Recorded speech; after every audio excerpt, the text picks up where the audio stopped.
तो हम पढ़ेंगे दूसरा चैप्टर, जो सीरीज हमारी चल रही थी। इसमें पढ़ेंगे हम खाद्य संग्रह से भोजन तक का उत्पादन तक। ये क्या है, तुषार एक रेल यात्रा कर रहा था, उसमें ये से थोड़ी सी जानकारी, इतना काम का है भी नहीं ये सब। फिर आरंभिक मानव, आखिर वे इधर उधर क्यों घूमते थे। हम इन लोगों के बारे में जानते हैं जो उपमहाद्वीप में 20 लाख साल पहले रहा करते थे, जो हम पहले पढ़ चुके हैं। आज हम उन्हें आखिर तक खाद्य संग्रह के नाम से जानते हैं। भोजन का इंतजाम करने की विधि के आधार पर इस नाम से पुकारा जाता है। आमतौर पर खाने के लिए भी जंगली जानवरों का शिकार करते थे। जो इधर उधर घूमते थे वो जंगली जानवरों का शिकार करते थे, मछली चिड़िया पकड़ते थे, फूल मूल दाने पौधे पत्तियां अंडे इकट्ठा किया करते थे। जैसे कि आज के टाइम में अगर एग्जाम्पल देगा तो बंदर। आखिर खाद्य संग्राहक समुदाय के लोग एक जगह से दूसरी जगह पर घूमते रहते थे। ऐसा करने के कई कारण थे। पहला कारण ये था कि अगर वे एक ही जगह पर ज़्यादा दिन तक रहते तो आसपास के पौधों फलों और जानवरों को खाकर समाप्त कर देते थे, इसलिए और भोजन की तलाश में इन्हें दूसरी जगह जाना पड़ता था। दूसरा कारण ये था कि जानवर अपने शिकार के लिए या फिर हिरण और मवेशी अपना चारा ढूंढने के लिए एक जगह से दूसरी जगह जाया करते थे, इसलिए इन जानवरों का शिकार करने वाले लोग भी इनके पीछे पीछे जाया करते थे। ठीक, उसके बाद तीसरा कारण क्या है। तीसरा कारण ये था, पेड़ों और पौधों में फल फूल अलग अलग मौसम में आते हैं, इसलिए लोग उनकी तलाश में उपयुक्त मौसम के अनुसार अन्य इलाकों में घूमते थे। उसके बाद चौथा कारण ये था कि पानी के बिना किसी भी प्राणी या पौधे का जीवित रहना संभव नहीं होता, और पानी झीलों झरनों नदियों में ही मिलता है। यद्यपि कई नदियों और झीलों का पानी कभी नहीं सूखता, कुछ झीलों और नदियों में पानी बारिश के बाद ही मिल पाता है। कुछ मौसम के हिसाब से मिलता था पानी, और कुछ नदियों वगैरह में पानी हमेशा रहता ही था, इसलिए उनके आसपास जाकर किनारे में बसते थे। जब भी रुकना होता था तब, या उधर ही आसपास ही घूमते रहते थे। फिर आरंभिक मानव के बारे में जानकारी कैसे मिली।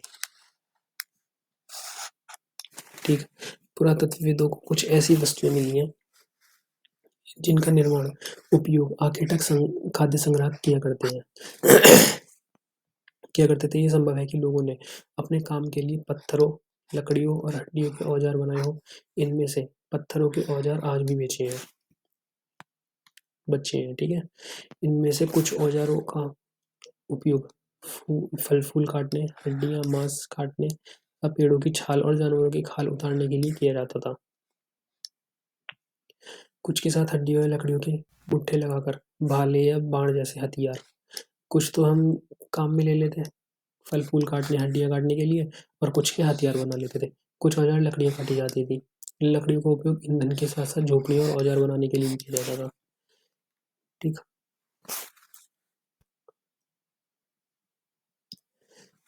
पत्थरों के औजारों को इंसान के खाने योग्य जड़ों को खोदने के लिए किया जाता था, और जानवरों की खाल से बने वस्त्रों को सिलने के लिए किया जाता था। ये वस्त्रों को सिल रहा है और ये जड़ों को खोद रहा है खाने के लिए। ठीक है, रहने की जगह निर्धारित करना। रहने की जगह कैसे निर्धारित करते थे।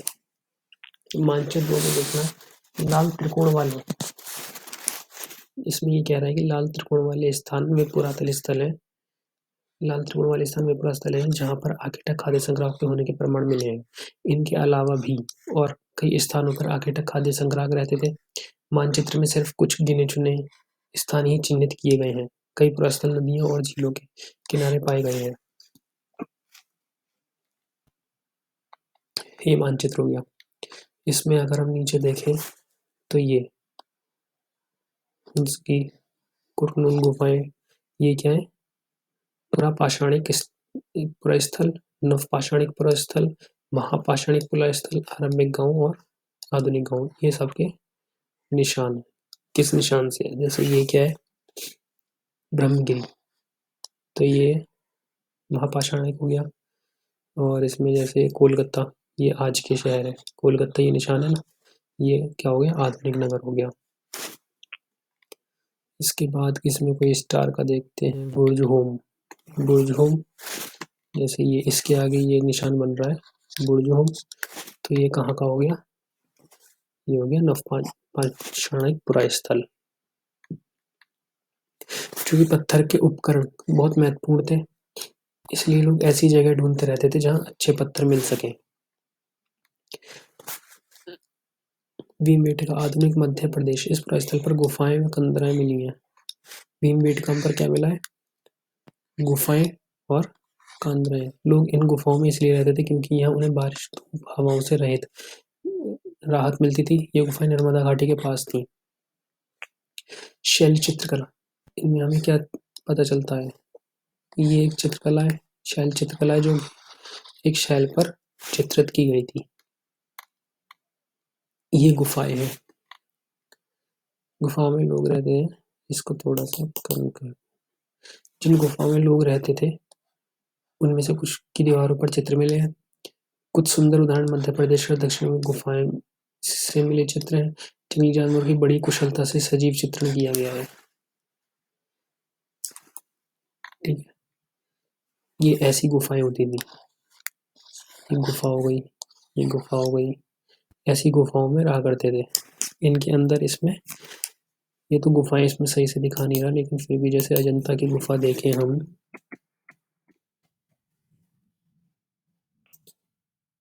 अजंता की गुफा में देख के पता चल जाएगा कि गुफाएं एक्चुअल में कैसी होती थी। जैसे ये वाली गुफाएं हैं, ये वाली गुफाएं, जैसे ये गुफाएं, ऐसी गुफा बना लेते यार, मिल जाता था ऐसी गुफा ये, तो ऐसी गुफाएं हुआ करेगी। ठीक है, पुरातन स्थल उस स्थान को कहते हैं जहाँ औजारों, बर्तन और इमारतों जैसी वस्तुओं के अवशेष मिलते हैं। वो स्थल जो पुरातन है, पुराना स्थल एक तरीके से। पुराना स्थल क्या हो गया, पुरा स्थल।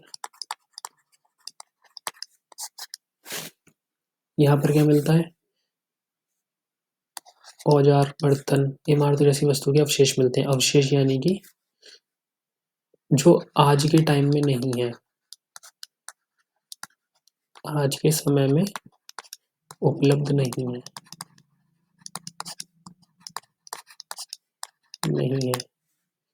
वो हो जाते थे अवशेष। ऐसी वस्तुओं का निर्माण लोगों ने अपने काम के लिए किया था, बाद में वे उन्हें वहीं छोड़ गए। जैसे कुछ यूज करा, यूज एंड थ्रो टाइप, जैसे पेन आते हैं use and throw type, use करा फेंक दिया, आज से करीब 1000 साल बाद किसी को मिल जाए ऐसे। ठीक है, तो वो जो भी वस्तुओं का इस्तेमाल करते थे उनको वहीं छोड़कर चले गए। वो जमीन के ऊपर, अंदर, कभी कभी समुद्र, नदी के तल पर भी पाए जाते हैं। इन स्थलों के बारे में आपको अगले अध्याय में बताया जाएगा। फिर आग की खोज। आग की खोज, मानचित्र 2 में कुरनूल गुफा ढूंढो। यहाँ राख के अवशेष मिले हैं। राख के अवशेष मिले हैं, इसका मतलब है कि आरंभिक लोग आग जलाना सीख गए थे। आग का इस्तेमाल कई कार्यों के लिए किया गया होगा, जैसे कि प्रकाश के लिए, मांस भूनने के लिए, खतरनाक जानवरों और दूर से आदि भागने के लिए। अब कुरनूल गुफा ढूंढते हैं मानचित्र में। कुरनूल कुरनूल कुरनूल कुरनूल, ये गुफा है, ये गुफा है। यहाँ पे क्या किया गया था, आग जलाना सीख गए थे लोग, यहाँ के लोग। यहाँ पे आग के अवशेष मिले हैं, जैसे जली हुई लकड़ियाँ या फिर जला हुआ कोई भी चीज, पत्थर, पत्ते, ऐसे। तो यहाँ से इन्होंने, आरंभिक लोग थे, आग जलाना सीख गए थे। फिर ये क्या है, आज हम आग का उपयोग किस लिए करते हैं, ये नाम और तिथियां पढ़ लेते हैं। हम जिस काल के बारे में पढ़ रहे हैं, पुरातत्वविदों ने उनके बड़े बड़े नाम रखे हैं। आरंभिक काल को वे पुरापाषाण काल कहते थे। आरंभिक काल को वे पुरापाषाण काल कहते थे। 2 शब्द यानी कि प्राचीन और पाषाण यानी कि पत्थर से बना है। ये नाम पुरास्थलों से प्राप्त पत्थर के औजारों के महत्व को बताता है। पुरापाषाण यानी कि पत्थर का उपयोग करते थे वो लोग। जैसे हथियार बनाने के लिए, कुछ भी खाने पीने के लिए, पत्थर खाने के लिए नहीं, पत्थर से जड़ वगैरह निकाल वो पत्ते या पेड़ काटने के लिए हथियार के रूप में एक तरीके से औजार के रूप में पत्थर का इस्तेमाल करते थे। तो पुरापाषाण काल 20 लाख साल पहले से 12,000 साल पहले के दौरान माना जाता है। इस काल को भी 3 भागों में विभाजित किया गया है: आरंभिक, मध्य और उत्तर पुरापाषाण युग। मानव इतिहास की लगभग 99% कहानी इसी काल के दौरान घटित हुई। जिस काल में हमें पर्यावरणीय बदलाव मिलते हैं उसे मेसोलिथ यानी मध्य पाषाण युग कहते हैं। पर्यावरण चेंज उसे क्या कहते हैं? मध्य पाषाण। इसका समय लगभग 12,000 साल पहले से लेकर 10,000 साल पहले तक माना जाता है। इस काल के पाषाण औजार आमतौर पर बहुत छोटे होते थे। इसे माइक्रोलिथ यानी कि लघु पाषाण कहा जाता था। इन औजारों में हड्डियों या लकड़ियों के मुट्ठे लगे हंसिया और आरी जैसे औजार मिलते थे। साथ साथ पुरापाषाण युग वाले औजार भी इस दौरान बनाए जाते हैं। ठीक है। अगले युग की शुरुआत लगभग 10,000 साल पहले से होती है। इसे नवपाषाण युग कहा जाता है। नवपाषाण का क्या मतलब होगा? हमने कुछ स्थानों के नाम लिए। अगले अध्याय में तुम्हें अनेक नाम मिलेंगे। अक्सर पुरास्थान के उनके नामों का प्रयोग करते हैं जो आज प्रचलित हैं। ये इसके बारे में, नवपाषाण के बारे में अगले अध्याय में बताएंगे। बदलती जलवायु। लगभग 12,000 साल पहले दुनिया की जलवायु में बड़े बदलाव आए और गर्मी बढ़ने लगी। इसके परिणामस्वरूप कई क्षेत्रों में घास वाले मैदान बनने लगे। इससे हिरण, बारहसिंगा, भेड़, बकरी, गाय जैसे उन जानवरों की संख्या बढ़ी जो घास खाकर जिंदा रह सकते हैं। जब घास वाले मैदान बनने लगे, जो बिना घास वाले वैसे थे, उससे पहले भी कुछ ऐसे होंगे, झाड़ियाँ वगैरह रहती होंगी, उनको खा जिंदा रहते होंगे। कुछ ऐसे पेड़ रहते होंगे जो खाकर जिंदा रहते होंगे, या फिर धरातल वैसा होगा, रेगिस्तान टाइप। तो फिर वहाँ पे जो जानवर रहते होंगे रेगिस्तान में, वो मरने लगे और ऐसे जानवर बढ़ने लगे जैसे हिरण, बारहसिंगा, भेड़, बकरी, गाय।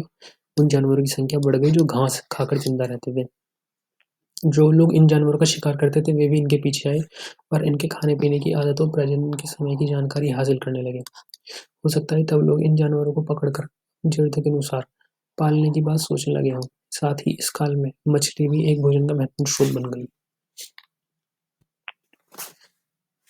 खेती और पशुपालन की शुरुआत। इस दौरान उपमहाद्वीप के भिन्न-भिन्न इलाकों में गेहूं, जौ, धान जैसे अनाज प्राकृतिक रूप से उगने लगे थे। शायद महिलाओं, पुरुषों और बच्चों ने इन अनाज को भोजन के लिए बटोरना शुरू कर दिया होगा। साथ ही वे ये भी सीखने लगे होंगे कि यह अनाज कहाँ उगते थे और कब पककर तैयार होते थे। ऐसा करते करते लोगों ने इन अनाजों को खुद पैदा करना सीख लिया होगा। इस प्रकार धीरे धीरे वे कृषक बन गए होंगे। इस तरह लोगों ने अपने घरों के आसपास चारा रखकर जानवरों को आकर्षित कर उन्हें पालतू बनाया होगा। सबसे पहले जिस जंगली जानवर को पालतू बनाया गया वह कुत्ते का जंगली पूर्वज था। यानी सबसे पहले किसको जंगली जानवर था उसको पालतू बनाया, वो कुत्ता था। कुत्ते को खाना पीना खिलाया और पालतू बना लिया। धीरे धीरे लोग भेड़, बकरी, गाय, सुअर जैसे जानवरों को अपने घरों के नजदीक आने को उत्साहित करने लगे। ऐसे जानवर झुंड में रहते थे, ज्यादातर घास खाते थे। अक्सर लोग अन्य जंगली जानवरों के आक्रमण से इनकी सुरक्षा किया करते थे। इसलिए धीरे धीरे वे पशुपालक बन गए होंगे। केवल सबसे पहले कुत्ते को ही पालतू क्यों बनाया गया?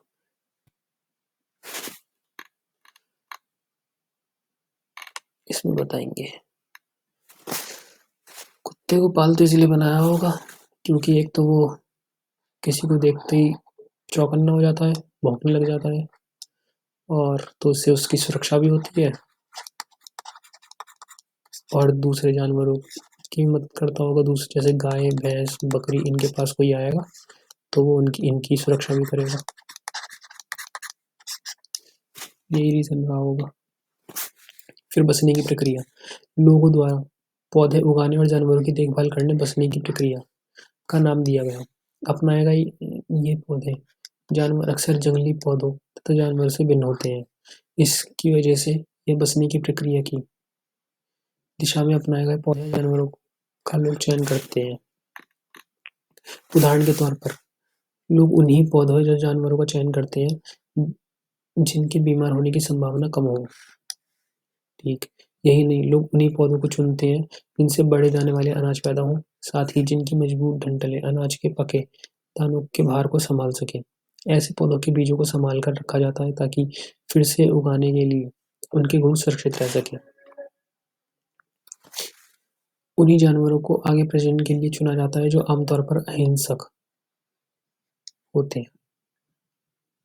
इसलिए हम देखते हैं कि पाले गए जानवर तथा कृषि के लिए अपनाए गए पौधे जंगली जानवरों तथा पौधों से धीरे धीरे भिन्न होते गए। मिसाल के तौर पर जंगली जानवरों की तुलना में पालतू जानवरों के दांत और सींग छोटे होते हैं, जिससे वो हिंसक ना हो।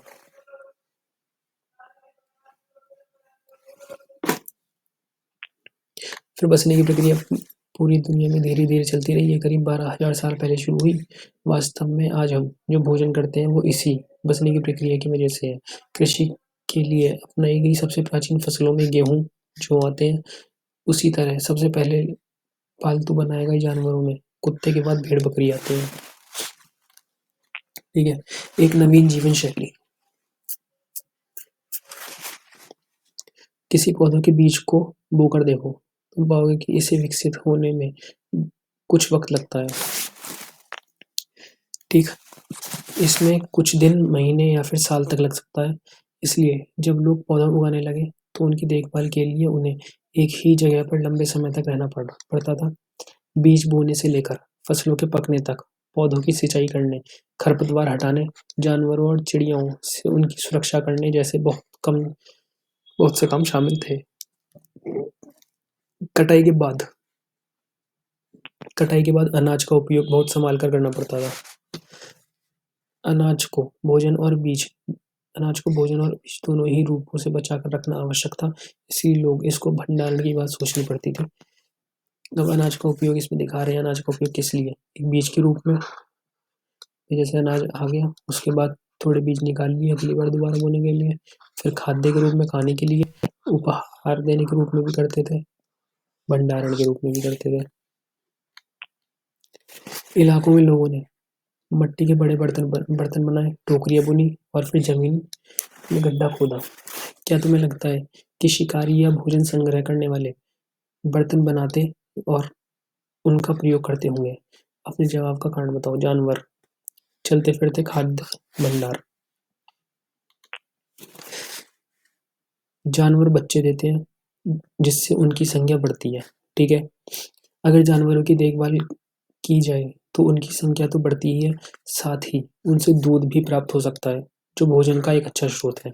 यही नहीं, जानवरों से हमें मांस भी मिलता है। दूसरे शब्दों में पशुपालन भोजन के भंडारण का एक तरीका है। भोजन के अतिरिक्त जानवरों से और क्या क्या मिल सकता है? आज जानवरों का उपयोग किस लिए किया जाता है? आरंभिक कृषकों और पशुपालकों के बारे में पता करें। मानचित्र 2 संख्या में देखो, क्या तुम्हें नीले वर्ग दिख रहे हैं? वो जो नीले ऐसे बॉक्स बने थे उनके बारे में बात कर लिए। इनमें से प्रत्येक बिंदु इस जगह को दर्शाता है कि पुरातत्वविदों को शुरुआती कृषकों और पशुपालकों के होने के साक्ष्य मिले हैं। ये पूरे उपमहाद्वीप में पाए गए हैं। अभी देखेंगे ऐसे नीले बॉक्स। इनमें सबसे महत्वपूर्ण पश्चिम उत्तर क्षेत्र में, आधुनिक कश्मीर में और पूर्व तथा दक्षिण भारत में पाए गए हैं। वास्तव में निर्दिष्ट स्थान कृषकों और पशुपालकों की बस्तियां थी या नहीं, इसे जांचने के लिए वैज्ञानिक खुदाई में मिले पौधों और पशुओं की हड्डियों के नमूनों का अध्ययन करते हैं। इनमें से सबसे रोचक जले हुए अनाज के दानों का अवशेष है। ऐसा लगता है कि ये गलती से या फिर जानबूझकर जलाए गए होंगे। वैज्ञानिक इन अनाज के दानों की पहचान कर सकते हैं। इस तरह से हमें पता चलता है कि इस उपमहाद्वीप के विभिन्न भागों में बहुत सारी फसलें उगाई जाती रही होंगी। वैज्ञानिक विभिन्न जानवरों की हड्डियों को भी पहचान सकते हैं। स्थायी जीवन की ओर, पुरातत्वविदों को कुछ पुरास्थलों पर झोपड़ियों और घरों के निशान मिले हैं, जैसे कि बुर्ज-होम, जो हमने देखा था बुर्ज-होम, वर्तमान कश्मीर में के लोग गड्ढे के नीचे घर बनाते थे, जिन्हें गर्तवास कहते थे। गर्तवास गर्तवास इसलिए कहते थे क्योंकि ये लोग गड्ढे के नीचे बनाते थे।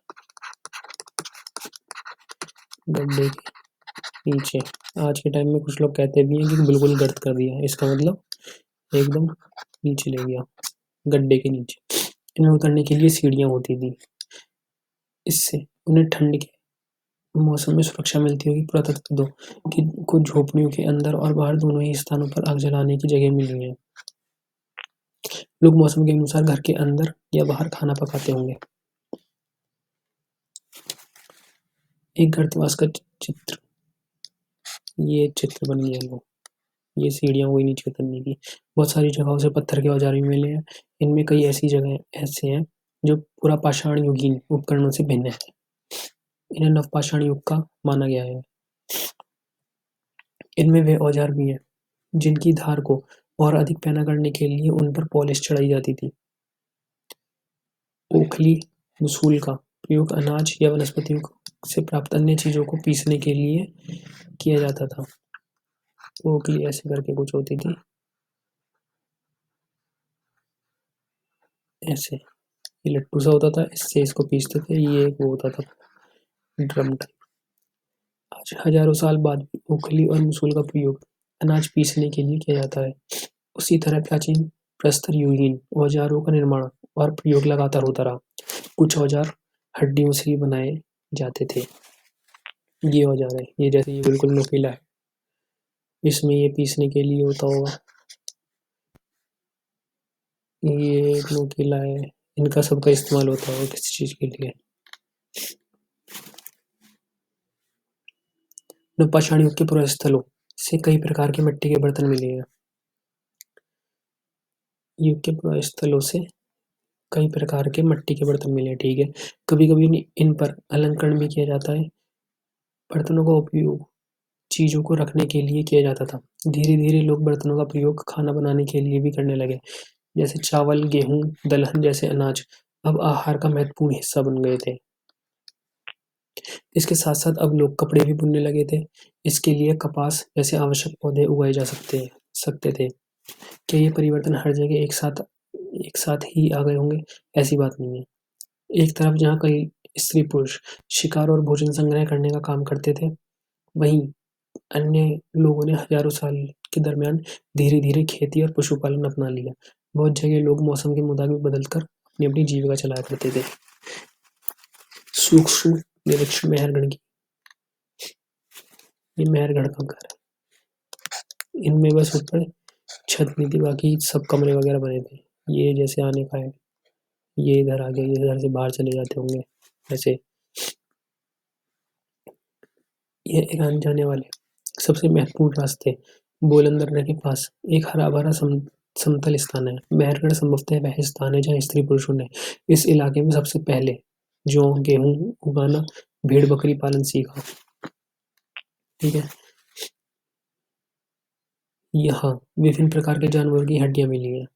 इनमें हिरण तथा सुअर जैसे जंगली जानवरों, भेड़ और बकरियों की हड्डियां मिली।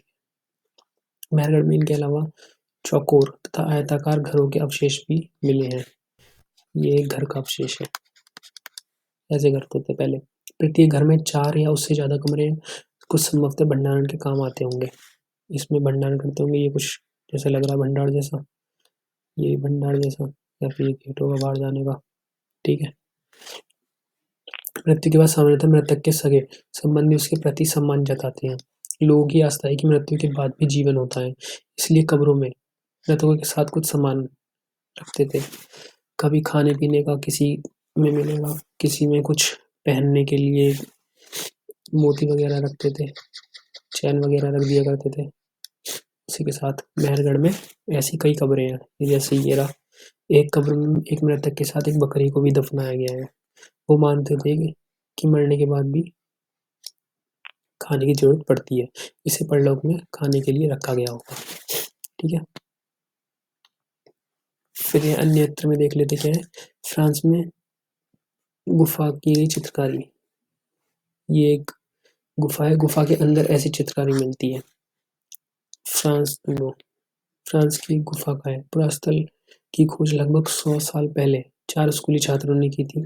इस तरह 20,000 साल पहले से लेकर 10,000 साल पहले के बीच बनाए गए होंगे। इनमें कई जानवरों के चित्र हैं। इनमें जंगली घोड़े, गाय, भैंस, गैंडा, रेंडियर, बारहसिंगा और सुअरों को गहरे चमकीले रंगों से चित्रित किया गया है। ठीक है। इन रंगों को लौह-अयस्क और चारकोल जैसे खनिज पदार्थों से बनाया जाता है। ये संभवतः इन चित्रों को उत्सवों के अवसर पर बनाया जाता था, या फिर इन्हें शिकारियों द्वारा शिकार पर निकलने से पहले कुछ अनुष्ठानों के लिए बनाया गया होगा। क्या तुम इन्हें अब बनाने के लिए कोई और कारण बता सकते हो? क्या कारण होगा?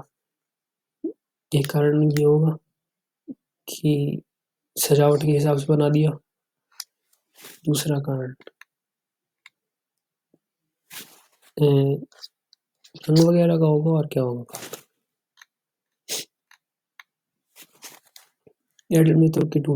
नवपाषाण युग में सबसे प्रसिद्ध पुरास्थल में एक चाताल युग तुर्की है। यह दूर दराज स्थानों से कई चीजें लाई जाती थी और उनका उपयोग किया जाता था, जैसे सीरिया से लाया गया चमत्कार पत्थर, लाल सागर की कोड़ियां तथा भूमध्य सागर की सीपियां। उस समय तक पहिए वाले वाहन का विकास नहीं हुआ था। लोग सामान खुद या जानवर की पीठ पर लाद कर ले जाया करते थे। तो यहाँ पर ये सेकंड चैप्टर हमारा खत्म हो गया है। ठीक है, अब हम नेक्स्ट चैप्टर में मिलेंगे।